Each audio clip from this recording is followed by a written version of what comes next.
Hey everyone, welcome back to FPL Fran. Today's video is going to be a very simple Game Week 3 review, one of the craziest rank rises I've ever had in FPL. Starting off obviously last week at 1.3 million and then jumping all the way towards 24,001. You can see my overall rank on the page is not actually completely updated. After today's games, it should be back down to 24,001, but still a crazy rank rise from 1.3 million, as I said, to 24,000 in the top 25k, something I'm extremely happy with. And the reason why that is simply because of the two beautiful transfers that I made, getting 80 points in total. Gusto and Sterling absolutely saving my game week. They were so crucial. Two players who were less than 5% owned before the game week had actually started and combined in 2 goals. So, you can't really hope for anything better in FPL. Two differentials doing the absolute work for your team. Haaland captaincy doesn't really matter. Ultimately, I still think it was the right captaincy. Him missing a penalty is not something that we usually expect. You expect, of course, most penalty takers to score 77% of the time. And, we're very happy with this rank rise here. Ultimately, when I look back at my team, very fond of the decisions to, let's say, play Gusto ahead of most players. But I've got to thank Luke Shaw. That injury, and I hope he recovers very shortly, that saved me from going for a bench boost, which meant I would have kept Kai Havertz, which was a very poor play, particularly for Game Week 3 when we saw him stink it up on the pitch as well. And instead, I got the opportunity to go towards Sterling, attacking the Luton Town fixture.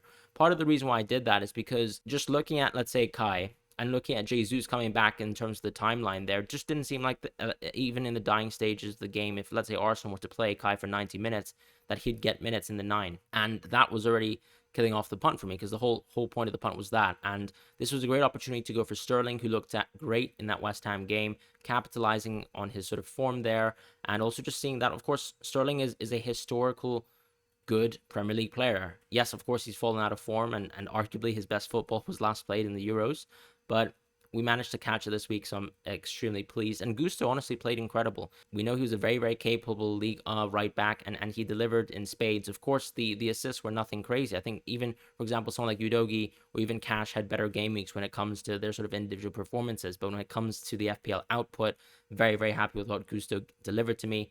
Pickford, of course, when I just look at my team, you can actually probably identify him as a problem point, and I would say so too, but so many keepers also lost their clean sheets this week, and we still have Sheffield United away next week. Now, of course, Sheffield United did actually score versus City, so it's not exactly the most positive sign looking for Pickford again. Probably going to be one of those late clean sheet losses, but this is still a great fixture. You still have Turner for Game Week 5, and actually Turner's looking like a very serviceable keeper. What I would actually say is that maybe in the future, if let's say we want to spend a little bit more money in our forwards or our midfields or even our defenders, if let's say Trippier comes back onto the table in Game Week 5/6, you could be looking at Areola and Turner, particularly if let's say you're on a wild card and you're very unsatisfied with your team now. I can understand the temptation to actually drop Pickford. No reason to actually keep him if you're, let's say, on the wild card. And I think Areola and Turner for 8 million is actually a stunning sort of development that you can have. Areola also had a man of the match performance in his previous game as well. So looking here as well with my team in the midfield, I know a lot of people are going to be looking at players like Maddison and Foden and saying, how do I transfer them in? Or even Sterling, for example. I just find it incredibly hard to do so. And the reality is, of course, when we look at United, they've got a very tough fixture in Game Week 4 versus Arsenal.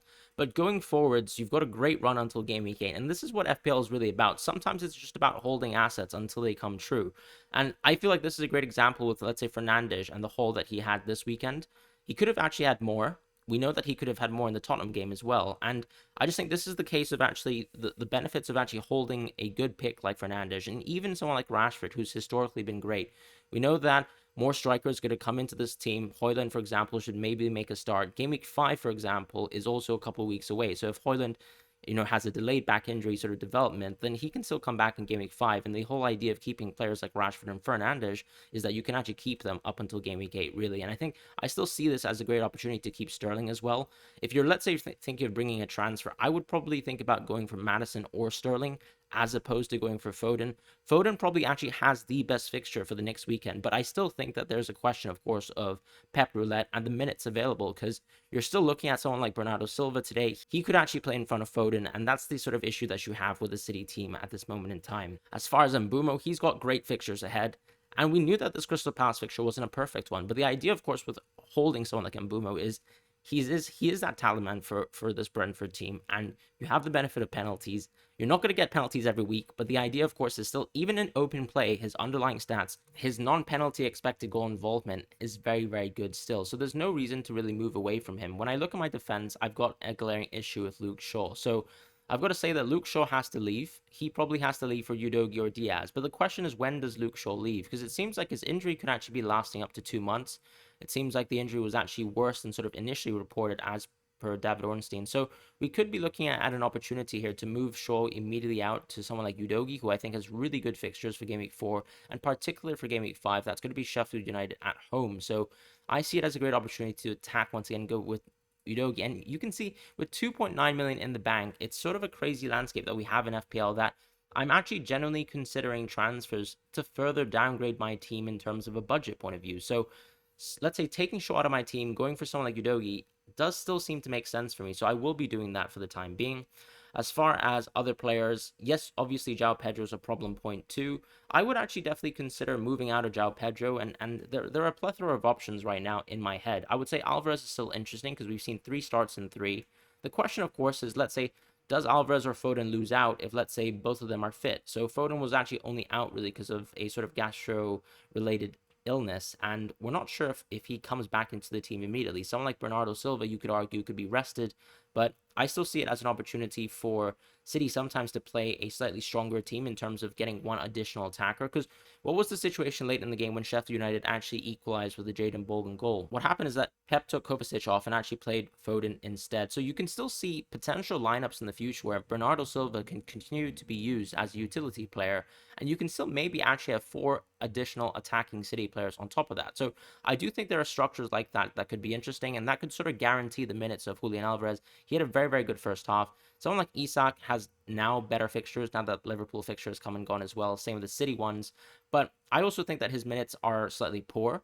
And so you're also dealing with that risk. The players that don't have risks are players like Jackson. I can't go for Jackson because I've gone triple Chelsea. So if you were actually thinking about going for Jackson, I would completely understand. I think he still looked incredible in the previous match. Yes, of course, not the most composed, but when you actually look at the Knicks fixtures, they're very, very good for Jackson still up until game week 8. Very similar to the logic of going for Sterling this week, even if you missed up that Luton Town game. As far as Watkins, I just think he's so consistent as well. Yes, it seems like you would expect more from a player that you're paying more for, but in this forward position right now, we're really struggling with actually picking the right asset. And I do think that Watkins could be just one of them where he's so consistent. He'll get the minutes, especially when there's no sort of midweek game. He should be someone that we should actually think about getting back to earlier than most. I saw a lot of people going out of Watkins, which to me didn't make too much sense this week. I understand the upside of going for Jackson, but ultimately, with additional free transfers to address your team, I think that would have been nicer if you were a Watkins owner, just looking back with hindsight. And that's sort of the position that I'm in now. I'm sort of looking for someone who's an absolute guaranteed starter, someone who I don't really have to deal with minutes risk going forward, and I have enough money to sort of play around with, and I can even push up to even more expensive assets, although there just really aren't there in FPL. You could even argue that Gabriel Jesus could be an interesting pick, but he just doesn't have a great game for Game Week 4, so it's a tough one there, but he could also be the pick too. And that's really going to be my Game Week 3 review. Ultimately, super lucky, as I said, to have enjoyed such a crazy rank rise. I'm so happy, of course, with this reception that I received on social platforms and for your support. And that's really it. Looking forward to make content for the next week going ahead. Let me know what your questions are in terms of your team, looking back at your team. Do you think I should prioritize a transfer in Shaw, that sort of problem there with the injury? Or do you think I should prioritize the transfer João Pedro? Just showing how I would provisionally line up next weekend if I didn't do any transfers. Let's say if I actually roll the free transfer, I think I would be going with this, expecting that João Pedro would probably not start again. 2 bad games, I would say, with Saliba and Estupiñán. I'd probably expect both of them to concede if we're being completely honest. I mean, I would probably prefer that anyways because I've got Rashford and Fernandes anyways. And with João Pedro, with him not starting, it's probably not a great fixture. And we just know that this Newcastle team is still a very, very strong defense. So there's nothing really to say that this is a good fixture to attack just because it's Brighton at home. And that's really it for my Game Week 3 review. As I said, thank you guys so much for watching, and I'll catch you guys on the next video.